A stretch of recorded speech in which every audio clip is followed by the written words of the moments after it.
오늘 주시는 말씀입니다. 누가복음 5장 27절부터 39절에 있는 말씀 교독하도록 하겠습니다. 그 후에 예수께서 나아가사 레위라 하는 세리가 세간에 앉아 있는 것을 보시고 나를 따르라 하시니 그가 모든 것을 버리고 일어나 따르니라.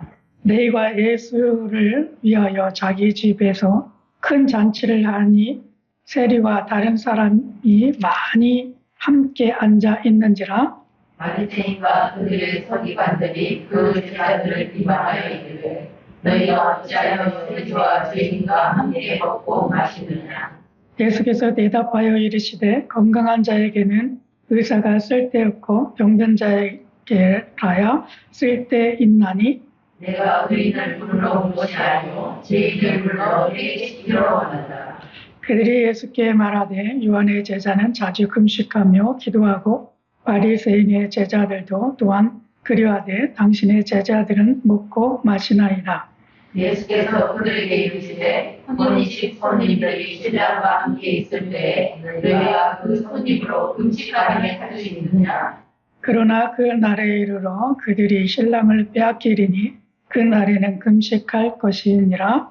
또 비유하여 이르시되 새 옷에서 한 조각을 찢어 낡은 옷에 붙이는 자가 없나니 만일 그렇게 하면 새 옷을 찢을 뿐이요 또 새 옷에서 찢은 조각이 낡은 것에 어울리지 아니하리라. 새 포도주를 낡은 가죽 부대에 넣는 자가 없나니 만일 그렇게 하면 새 포도주가 부대를 터뜨려 포도주가 쏟아지고 부대도 무스게 되리라. 새 포도주는 새 부대에 넣어야 할 것이니라. 묵은 포도주를 마시고 새 것을 원하는 자가 없나니 이는 묵은 것이 좋다 함이니라. 아멘. 아멘. 한번 따라해 보시겠습니까? 회개를 통해 죄 눌린 자를 자유케 하리라. 죄 눌린 자를 자유케 하리라. 네, 오늘 말씀의 제목입니다. 회개를 통해 죄 눌린 자를 자유케 하리라.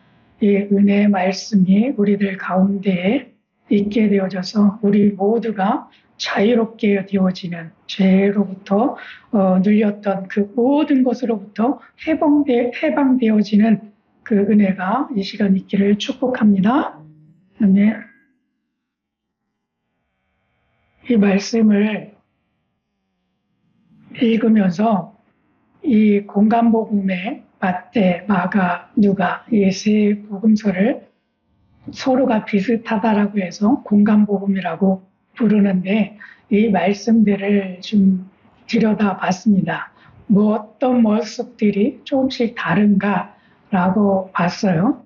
그랬더니 오늘 주신 말씀하고 약간의 차이들은 있어요. 그러나 그런 내용이 동일하게 다 있기는 합니다. 근데 마태복음에서는 마태라고 이야기를 하고 있고요. 정식적으로 마태라고 이야기하고 있고 마가복음에서는 알페오의 아들 레위 이렇게 소개를 해요. 그리고 누가복음 우리가 읽은 본문에 있는 말씀은 레위라고 이야기를 해요. 동일한 이름입니다. 정식적으로 부르면 알페오의 아들 레위가 되겠고 그냥 이름을 흔하게 부르면 레위가 되겠죠. 그리고 마태라고 하는 이름은 예수님을 만나고 난 이후에 변화받고 나서 받은 이름, 그 이름이 마태이죠. 하나의 별명 이렇게라고 부르러도 과언이 아닐 정도로 부르는 이름이 마태라고 하는 이름입니다. 그리고 나서 마태복음에는 독특하게 하나가 더 쓰여져 있었는데 내가 긍휼을 원하고 죄를 원하지 아니하노라 하신 뜻이 무엇인지 배우라 라고 하는 이 말씀을 또 써놨어요. 첨가에 되어 있어요. 이 말씀은 마가복음이나 누가복음에는 써있지 않은 말씀이에요. 그리고 세 군데에서 동일하게 쓰여있는 말씀이 의인을 부르러 온 것이 아니요 죄인을 부르러 왔다. 이런 말씀이 세 군데에 쓰여 있습니다. 그런데 누가복음에서는 이 말씀에 죄인을 부르러 왔다라고 하는 말씀 가운데 하나 단어가 첨가가 되어졌어요. 그 단어가 뭐냐 하면 회개시키려고 왔다라고 하는 단어가 포함이 되어져 있어요. 그래서 이것이 조금 다른 모습으로 기록되어져 있어요. 그리고 또 한 가지 다른 점이 있다면 마태복음하고 마가복음은 이 죄인을 부르러 왔다 하고 끝이 나요. 그래서 문단이 나뉘어져요. 다른 것들은 이제 왜 예수님의 제자들은 금식하지 않습니까? 왜 새 옷을 입어야 합니까? 포도주를 왜 먹어야 합니까? 이런 문제들이 뒤에 이야기로 나오는데 이것은 문단이 끊어져 있어요. 나누어져 있다는 거예요. 그 앞에 무엇을 보아서 알 수 있느냐 하면 문단이 끊어지면 다른 이야기다라고 하는 표시로 동그라미가 그려져 있어요. 여러분들 한번 보세요. 누가복음 우리가 읽은 것에 동그라미가 중간에 쳐져 있습니까? 아니요, 안 쳐져 있어요. 그렇기 때문에 우리가 읽어놓은 이 누가복음에 있는 말씀은 하나로 통을 쳐서 이어져 있다는 거예요. 그래서 그 맥락에서 이해를 해야 우리가 제대로 말씀을 이해했다라고 보여지는 거예요. 그런데 이 시간에 우리가 집중적으로 봐야 할 말씀은 이 32절에 있는 누가복음 5장 32절에 있는 의인을 부르러 온 것이 아니요 죄인을 불러서 회개시키러 왔노라 라고 하는 말씀을 좀 집중해서 보아야 할 필요가 있습니다. 왜?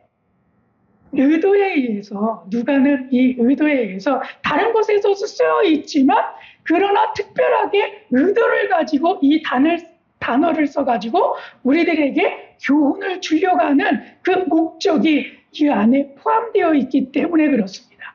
그래서 이 말씀을 좀 집중해서 볼 필요가 있어요. 그리고 특히 그 안에 회개시키러 왔다라고 하는 이 단어, 회개라고 하는 단어를 좀 우리가 묵상할 필요가 있습니다. 왜? 다른 데서 동일하게 그냥 표현을 하면 되잖아요. 죄인을 부르러 왔다. 이렇게만 표현을 하면 되는데 회개라고 하는 단어를 이 안에 집어넣기 때문에 이 단어가 뜻하는 게 뭔가, 우리에게 지금 깨닫게 하는 게 뭔가 라고 할 때 이 단어를 그래서 이해할 필요가 있습니다. 그래서 이 단어를 찾아봤어요.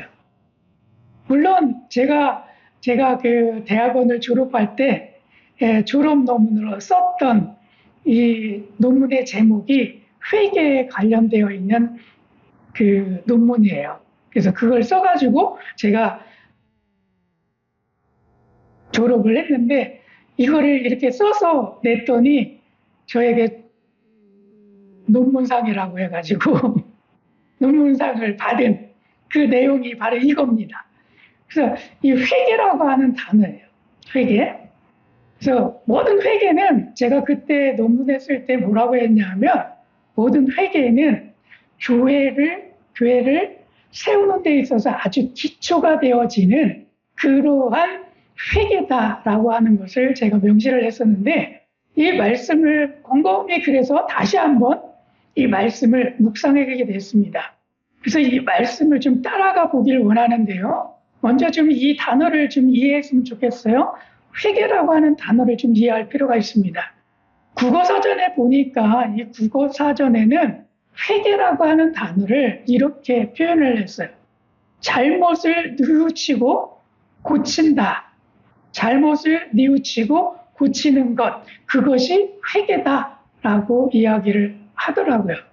그래서 이 회계가 회자가 뉘우칠 회, 고칠 개. 그래서 회계예요.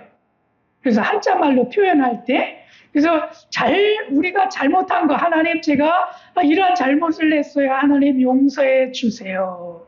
이렇게 이야기하는 것들이 회계다라고 하는 거죠.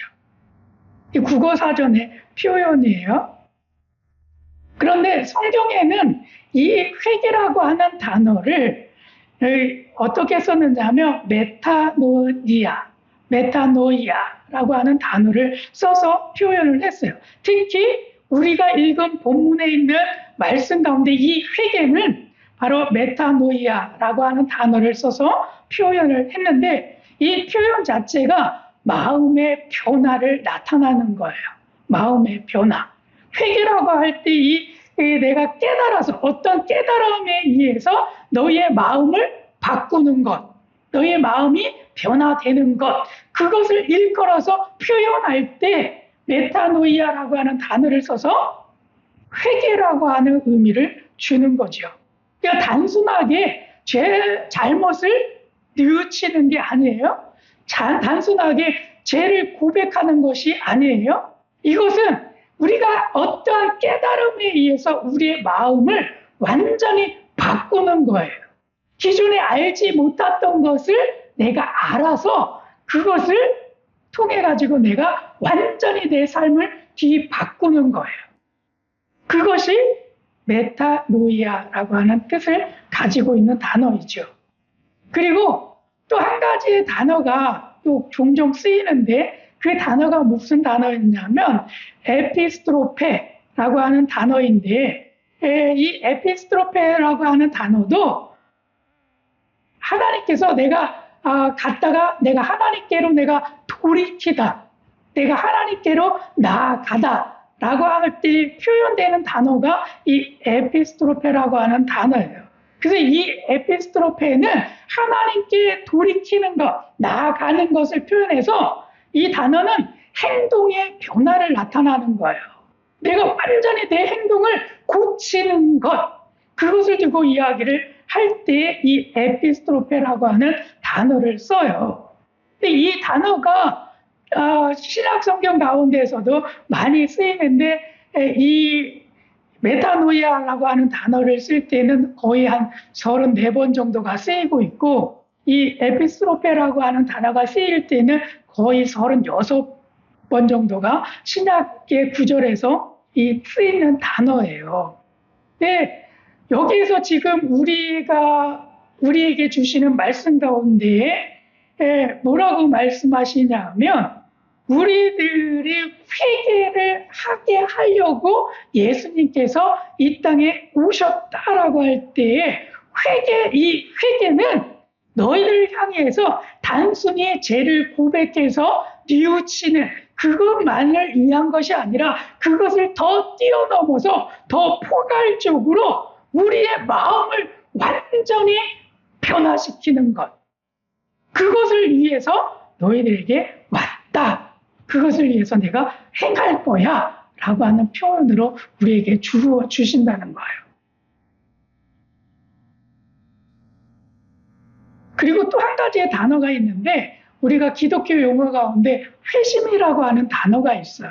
굉장히 많이 쓰이죠. 그래서 우리는 신약에 가게 되면 사도 바울이 나오는데 바울을 가리켜서 사도행전 9장에서 다메섹 동산에서 빛이 확 비춰가지고 나타나서 예수님이 짜란 하고 나타나시잖아요. 그리고 나는 네가 핍박하는 예수다라고 말씀하셨대. 그 나타나시고 난 이후에 사울이 바울로 변화되어지는 것, 그것을 가리켜서 우리는 바울의 회심 이렇게 표현을 해요. 바울의 회개 이렇게 이야기하지 아니하고 바울의 회심 이렇게 이야기하거든요. 그러면 그 회심은 뭐예요? 이 회심이라고 하는 단어는 신약 성경 가운데 쓰여 있지는 않아요. 나오지 않아요. 그런데 기독교 용어 가운데 이 회심이라고 하는 단어를 쓰는데 왜 이 회심이라고 하는 단어를 쓰느냐 하면 이 메타노이아라고 하는 단어가 가지고 있는 마음의 변화, 그리고 에스트로페라고 하는 단어가 가지고 있는 행동의 변화, 이 두 개를 다 함께 묶어서 함께 일어날 때, 그때 회심했다 이렇게 표현을 하는 거예요. 두 가지가 동시에 일어나는 거예요. 그게 마음의 변화가 있었어요. 사도 바울에게 마음의 변화가 있었어요. 그것은 기존에 있었던 하나님만 알고 있었고 예수를 믿는 사람들은 하나님의 뜻에 위배되기 때문에 다 잡아서 죽여야 해. 종교 잡단에 넘겨야 해. 그렇게만 생각하고 있었던 그 삶이에요. 그래서 그들을 다 어떻게 하면 죽일 수 있을까 해서 다메섹으로 나아가고 있는 사울이에요. 근데 그의 심령에 변화가 있었죠. 아, 내가 만나 그분, 빛 가운데 나타나셔서 나에게 말씀하신 그분이 예수님이시구나. 그래서 내가 그분을 위해서 살아야지. 그리고 그의 마음을 바꿨어요. 그리고 나서 그의 삶을 이제 유대인이 살고 있었던 유대의 삶이 아니라 그의 행동까지도 완전히 바꾸지요. 어떻게 바꿉니까? 내가 이제 그 예수님을 내가 다른 사람들에게 전해야지. 기존에 내가 구약의 하나님만 전하고 있었다라고 한다면 내가 이제는 신약에 나타나신 그 예수님을 내가 전해야지. 라고 했다는 거예요. 그래서 이 두 가지가 동시에 일어나기 때문에 그를 가리켜서 회심했다. 이렇게 이야기를 하는 거예요. 그렇다면 여러분들은 이 두 가지가 다 있습니까? 다 있습니까? 아멘이 나오셔야 되는데 여러분들은 두 가지가 다 있기 때문에 이 자리에 지금 앉아 계신 거예요. 이 두 가지가 우리 가운데 다 일어났기 때문에 이 자리에 앉아 계신 거예요. 그런데 성경을 보니까 누가 나옵니까?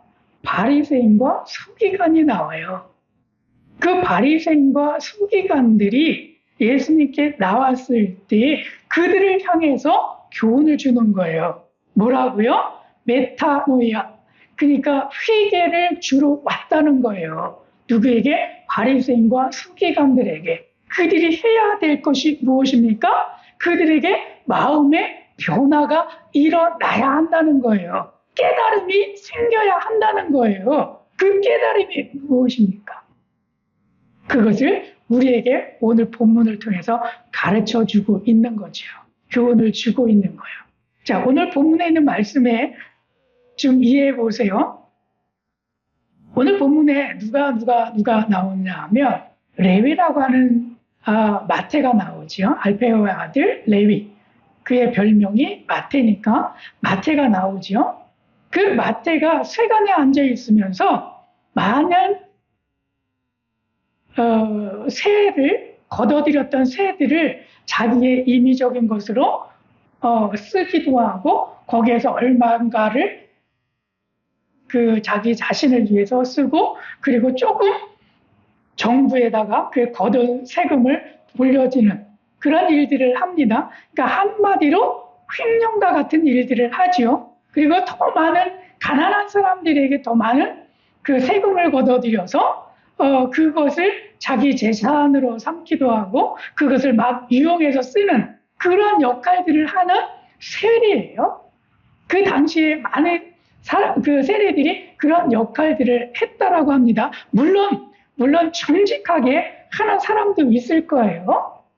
제가 말레이시아에서 있을 때 딱지를 끊긴 적이 있어요. 그러니까 고속도로에서 교통수찰한테 제가 걸렸던 적이 있어요.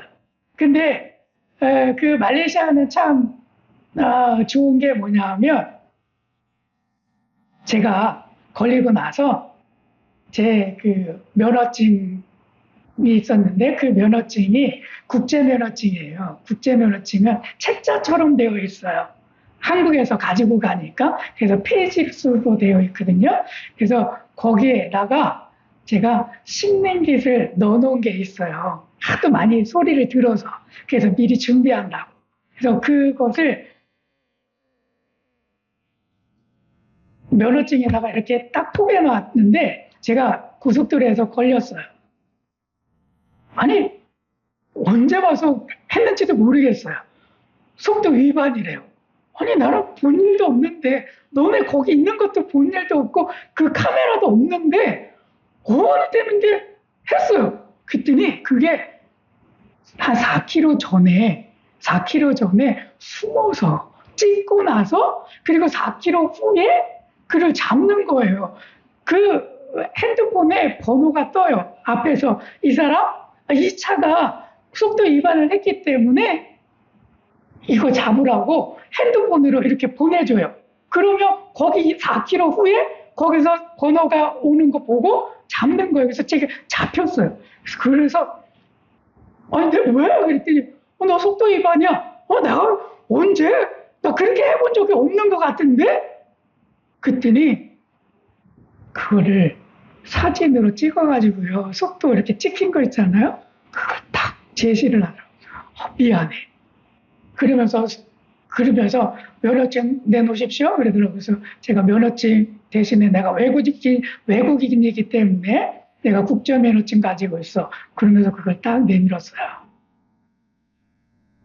그 안에 신민기시 들어가 있었잖아요. 그랬더니 그것을 싹 받고 그래? 오늘은 처음이니까 봐줄게. 외국인이라고 하니까 그냥 내가 봐줄게. 그러면서 싹 보내더라고요. 그랬더니 제가 그 면허증을 딱 받은 그 순간에 심린깃이 없는 걸 알았어요. 심린깃이 없더라고. 심린깃 받고 그래서 나를 봐준 거예요. 지금도 마찬가지로 그런 일들이 말레이시아 안에서 있어요. 그런 것처럼 이 세리라고 하는 이 세리들도 그런 일들을 하는 거죠. 그것이 좋은지, 그것이 나쁜지, 그것이 정직한지 아닌지 그런 판단에 의해서 하는 것이 아니라 내가 그 돈이 필요해. 그렇기 때문에 내가 그것을 갖다가 쓰는 거예요. 그래서 사회적으로 굉장히 좋은 이미지를 가지고 있는 것이 아니에요. 세리 직업을 가지고 있는 사람들은 세금을 띄어먹는 사람 이렇게 인식을 하고 있기 때문에 좋은 것은 아니에요. 그래서 지탄의 소리를 받고 있었죠. 그리고 또 많은 사람들이 있었어요. 보니까 누가 있었느냐 하면 죄인들이 있었다라고 이야기를 해요. 그래서 이 마태가 세리에 앉아있다가 예수님이 너 나의 제자가 되라 라고 부르셔서 이제 그 부름을 받고 그리고 많은 사람들을 초청해가고 자기 집에서 잔치를 벌렸어요. 그랬더니 그 잔치 자리에 레위도 있었지만 자기와 같은 죄인들이 많이 와 있었다는 거예요. 그런 모습을 바라보고 아니 저기는 무슨 일이 있기에 잔치가 벌어진 거야? 왜 많은 사람들이 몰려든 거야?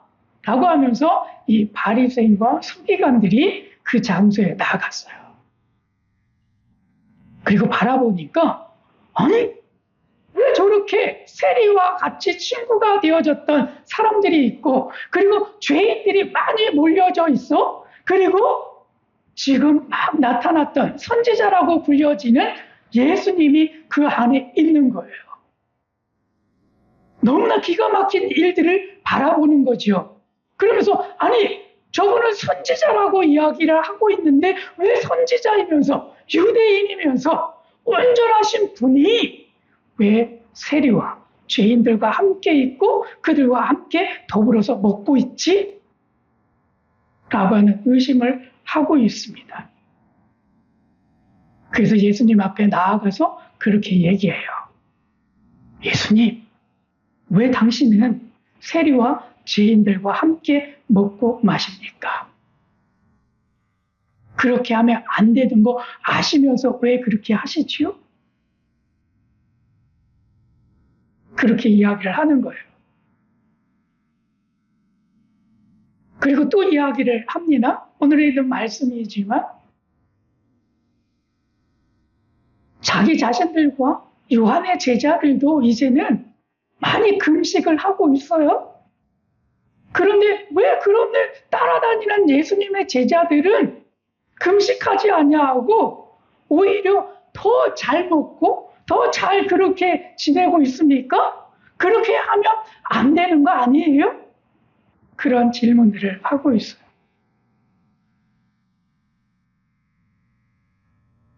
그러면서 예수님이 그들에게 말씀을 하시죠. 병든 자에게 라야 의원이 쓸데있다. 의원이 필요한 것은 병든 자에게 필요한 거야. 그렇기 때문에 내가 의인을 부르러 온 것이 아니라 죄인을 부르러 왔는데 그렇기 때문에 내가 죄인들과 함께 있는 것이 지극히 당연한 거야. 그렇게 말씀하시는 모습들을 바라보게 됩니다. 여기에서 여러분들 바리새인들이 서기관들이 나와요. 이들이 도대체 어떤 모습이길래 예수님은 그들을 향해서 내가 죄인을 부르러 왔고 그리고 그 죄인들을 불러서 회개시키려고 내가 이 땅 가운데 왔다라고 그들에게 교훈으로 이 말씀을 주셨을까요? 왜 그렇게 주셨을까요? 왜 그렇게 하나님은 행하실까요? 왜 하실까요? 이 회개라고 하는 단어가 저는 이렇게 보기 때문에 은혜가 되었어요. 회개는 예수님을 구주로 받아들이는 거예요. 회개는 예수님을 나의 구주로 받아들이는 거예요. 그렇기 때문에 그 예수님을 내가 받아들이는 것. 그래서 죄인들에게 예수님이 오신 것은 그를 구주로 받아들이게 하는 거예요. 근데 이 바리새인들에게는 아직 구주로 받아들이지 않았죠. 누구만 받아들였습니까? 죄인들이었던 마태라고 하는 세리와 그의 친구들, 그리고 죄인들이 막 몰려왔는데 그들은 예수님을 받아들였어요. 구주로 영접했어요. 그들의 자신 속에서 본인이 죄인인 줄 알았어요. 육신적으로 죄인인 줄만 알았는데 그들이 예수 그리스도를 모셨어요. 그래서 예수님과 함께하는 거예요. 예수님을 받아들였다는 거예요. 육신적으로도 영적으로도 받아들여서 같이 있다는 거예요. 그런데 이 바리새인들은 예수님을 받아들이지 않고 있는 거예요. 오히려 밀어내고 있죠. 예수님 그렇게 하면 안 돼요.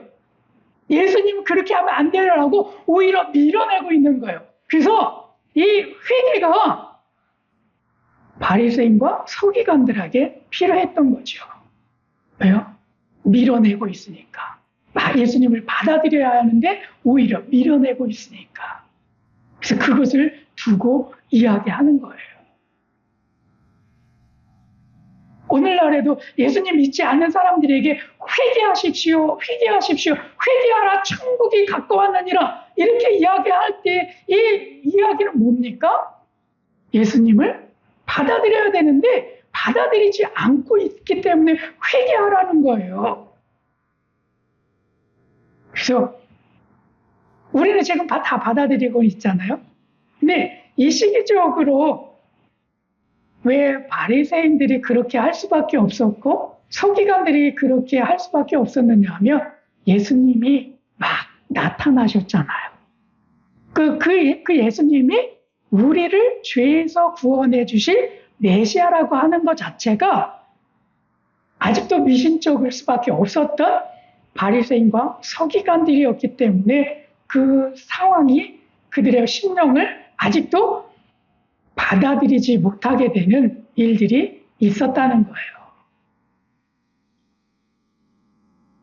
그래서 여러분, 우리는 예수 그리스도를 받아들여야 되는 줄로 믿습니다. 세상에 있는 많은 사람들이 아직 예수님을 알지 못하는데 회개를 한다라고 하는 것은 예수님을 받아들이는 거예요. 그래서 그들의 심령이 변화받는 거죠. 그리고 그 심령이 변화받아서 어디로 향해서 갑니까? 하나님을 향해서, 하나님의 나라를 향해서 가는 거예요. 그것이 진정한 회개입니다. 그것이 진정한 회심입니다. 그것을 두고 내가 그 일을 이루어 가기 위해서 내가 왔다라고 말씀을 하고 있다는 거죠. 제 아버님이 계시는데요. 아버님이 아프셔서 전에 병원에 한번 모시고 간 적이 있어요. 근데 제가 차를 가지고 있지 않아서 마을버스를 타고 그리고 가는데 마을버스를 탈 때 아버님께서 제 것까지 차비를 내주시는데 현금을 내시더라고요. 현금을 내시더라고요. 그래서 아버지 왜 현금을 내세요? 저 카드 있어요. 그랬더니 아니야 내가 내줄게. 그러면서 아버지께서 제 차비를 현금을 다 내시더라고요. 그래서 아버지 왜 현금을 계속 내세요? 카드를 내면 거기에서 환승을 하게 되면 혜택을 받을 수 있잖아요. 근데 그렇게 하지 아니하고 현금을 내시는 거예요. 그래서 또 동두천이라고 하는 곳에 있어서 버스를 또 갈아타야 돼가지고 또 가는데 또 거기서 또 현금을 내시는 거예요. 그리고 제가 깨닫게 됐어요. 아니 왜 아버지는 현금을 계속 내실까? 현금을 계속 왜 내실까? 생각해 보니까 아버지가 카드를 쓸 줄 몰라요. 카드가 없었던 게 아니라 카드를 만들어져 있음에도 불구하고 카드를 쓸 줄 몰라요. 아버지는 과거에 그냥 돈을 내고 버스를 타는 것만 알고 계세요. 그러니까 카드를 내야 된다라고 하는 것, 그리고 그 카드를 내면 더 혜택을 받아서 돈을 더 조금 낸다라고 하는 것을 모르세요. 그래서 제가 가르쳐 드렸는데 그럼에도 불구하고 그 다음에 했는데 또 현금을 내시더라고요. 또 현금을 내시더라고요. 그게 뭡니까? 똑같은 거예요. 바리새인과 서기관들이 예수님에 대해서 그 좋은 것을 알지 못하기 때문에 세상이 그렇게 바뀌었는데 그것을 알지 못하는 거예요. 저희 아버님이요, 세상이 바뀐 걸 모르세요. 시골에서만 사셔가지고 거기만 사셔가지고 바깥에도 안 나가시니까 잘 모르시는 거예요. 그리고 모처럼 나가니까 그게 신경 안 쓰고 옛날처럼 살아도 그냥 괜찮아. 옛날처럼 그냥 살아도 괜찮아 하고 그냥 사시는 거예요. 세상이 얼마나 좋게 변화됐는지 모르시는 거라고. 그 삶이 없어도 돼. 그렇게 말씀하시더라고요. 여러분, 우리 그렇게 살아야 될까요? 그렇게 살아야 될까요? 아니면 좋은 세상이 되었는데 그 안에서 우리가 살아야 할까요? 그 혜택을 받으면서 누리면서 살아야 할까요? 아니면 그 혜택을 받지 않냐고 난 싫어요. 나는 과거가 좋아요. 옛날이 좋아요. 그렇게 살래요. 하면서 받아들이지 아니하시겠습니까? 우리 안에 예수님이 동일합니다. 이 시대에 살고 있었던 바리새인과 서기관들은 예수님이 아닌 것 같아요. 우리가 기다리고 있는 메시아가 아닌 것 같아요. 우리를 구원해 주실 분이 아닌 것 같아요. 이 표현을 하고 있는 거예요. 그런데 정작 죄인으로 살아가고 있는 이 레위, 세리와 그 친구들이었던 많은 죄인들은 이 예수님을 받아들이고 그로 인해서 죄인의 삶이 아니라 더 좋은 그러한 삶을 그들이 살아가고 있다고 하는 거예요. 그 삶이 무엇입니까? 예수님과 함께하는 영원한 영생의 삶을 그들이 지금 살아가고 있다는 거예요.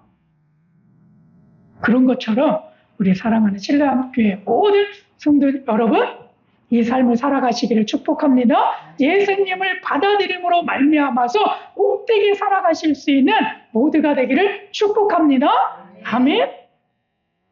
이 구원과 회개에 대해서 더 생각해 보면 구원이라고 하는 것과 회개를 세례 요한하고 예수님은요, 이 구원을 그 구원에 필요한 아주 필수적인 요건이라고 생각을 한 거예요. 그래서 어떻게 표현을 하시냐 하면 회개하라 천국이 가까웠느니라.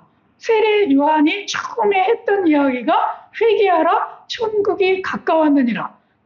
뭐냐면 천국으로 가기 위해서 너희들이 회개해야 돼. 그것이 제일 필요해.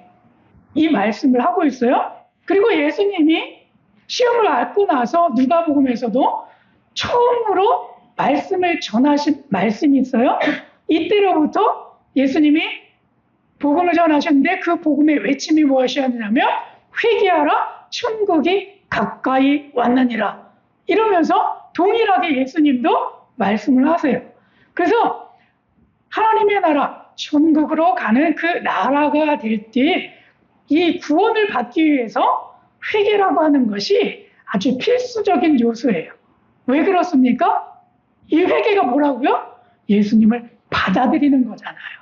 그러니까 천국으로 갈 때 아주 필요한, 가장 필요한 그런 필수적인 요건이 되는 거예요. 예수님을 받아들이지 않으면 못 가니까.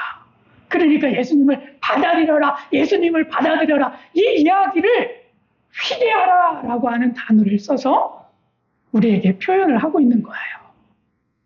그리고 바울과 베드로는요, 또 이렇게 얘기했는데 그 구원을 하기 위해서 이 회개가 필요한데 이것을 완전히 그냥 동일한 거예요. 구원 이코르 회개, 회개 이코르 구원. 아주 동일한 거예요. 그래서 바꿔서 글씨를 쓸 수 있는 거예요. 구원이라고 하는 단어가 들어갈 자리에 회개라고 하는 단어를 쓸 수 있고 회개가 들어간 단어에 구원이라고 하는 단어를 쓸 수 있을 정도로 이거를 동일하게 취급을 해요. 그 말씀이 베드로후서 3장 9절이죠. 베드로가 이렇게 얘기했어요. 주께서는 너희를 대하여 오래 참으사 아무도 멸망하지 아니하고 다 회개하기에 이르기를 원하시느니라. 이 회개 대신에 이렇게 이야기하면 돼요. 아무도 멸망하지 아니하고 다 구원에 이르기 원하시느니라. 이렇게 표현해도 된다는 거예요. 그런데 구원이라고 하는 단어 대신에 회개하는 단어를 썼어요. 이것은 구원과 회개가 같은 단어다라고 표현을 하고 있기 때문에 그렇습니다. 구원이 뭐고 회개가 뭡니까? 그것은 예수 그리스도를 받아들이는 거예요. 예수 그리스도를 받아들이는 거예요. 그렇기 때문에 이렇게 말을 할 수 있다는 거예요.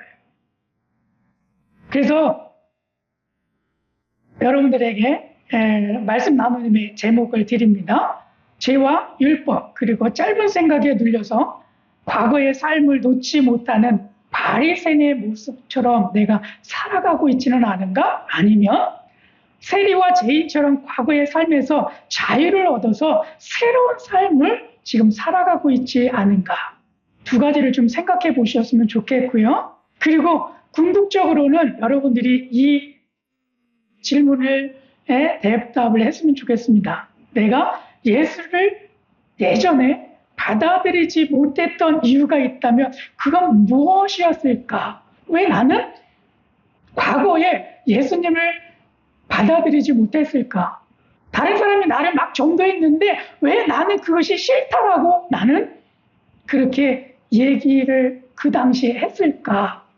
그것을 한번 곰곰이 생각해 보시고 한 주일 동안 생각해 보시고 다음 주에 왜 내가 예수님을 그 당시에 이런 이유 때문에 받아들이지 못했어요?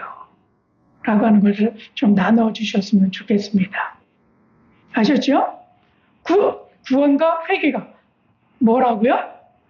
예수님을 받아들이는 거예요.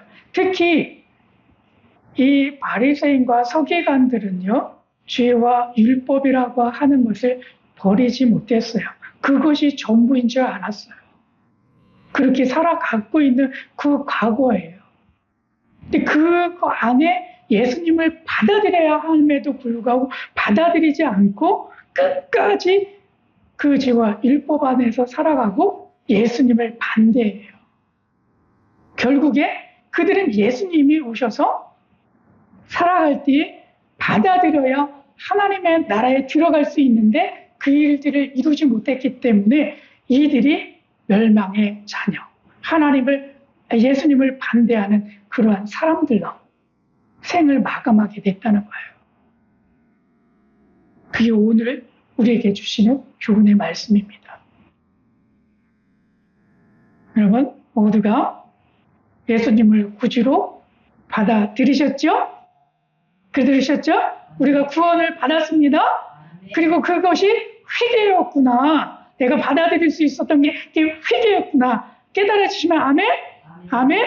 그래서 여러분 모두에게 이제는 하나님과 더불어서 예수님과 더불어서 하나님의 나라에 이르는 그 복된 삶을 끝까지 살아낼 수 있는 우리 신랑께 모든 성도님들 되시기를 축복합니다. 그다음에 이 말씀을요 가장 잘 표현하고 가장 잘 해석하는 구절이 있다라고 한다면 로마서 12장 2절에 있는 말씀이에요.